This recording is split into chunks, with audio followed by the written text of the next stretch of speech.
How does dairy food production affect climate change? Dairy food production in Japan. In Japan, the consumption of red meat and dairy products has gradually increased over time as the diet has become westernized. At the same time, the consumption and production of rice, which is Japan's traditional staple food, has decreased. Increasingly too, feed for livestock has relied more and more on imports. Consequently, Japan's food self-sufficiency rate, which stood at 72% in 1965, by 2020 had dropped to almost half, at 37%. How dairy food production hurts the environment. Recently, milk and other dairy products have gained a reputation as major contributors to climate change due to the burden that their manufacture places on the environment.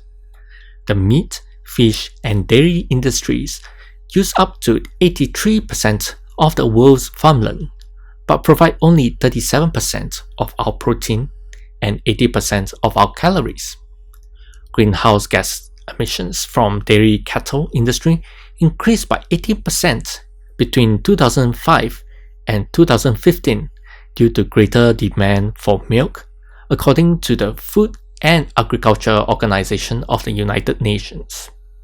In 2015, those emissions reached more than 1,700 million tons of carbon dioxide, which was 3.4% of the global total. That's roughly equivalent to the ratio of emissions caused by aviation and shipping combined. Need for change by the industry for the industry. While contributing to climate change, the dairy industry is also threatened by that change. A paper by Paula Guzman Luna and others spells out these threats. The dairy sector will face opportunities but also threats such as significant cows heat stress, crop cultivation variability, on-farm water availability, cows diseases, crop pest pressure, and product safety risks in some regions. This will cause product loss and waste. Clearly, to protect itself as well as the wider world, the sector needs to change its ways. Increased sustainability of dairy production. Dairy production has been changing, and studies show that the dairy sector is more environmentally friendly than ever. It requires remarkably less resources than it did back in 1944. Compared with that era, modern dairy production needs just 21% of the animals, which leads us to wonder about animal welfare, 23% of the feed, 35% of the water, and 10% of the land to produce the same amount of milk. Dairy production waste has decreased significantly as well, with 24% of the manure, 43% of methane, and 56% of nitrous oxide per billion kilogram of milk compared to the same amount of milk produced 80 years ago. Moreover, the carbon footprint per billion kilogram of milk in 2007 was 37% of that in 1944. However, despite these increases in production efficiency, because the total output of dairy goods is growing along with global demand, overall total greenhouse gas emissions keep increasing. That means more needs to be done. The Food and Agriculture Organization has some suggestions to make the sector more sustainable. 1. Continue to improve production efficiency and reduce the emissions intensity of milk. How? The dairy sector needs to cut greenhouse gas emissions by improving farming practices and its use of technology. 2. Adopt new production practices that protect carbon sinks, such as grasslands and forests. How? Address factors driving the degradation of natural ecosystems, such as agricultural expansion and deforestation.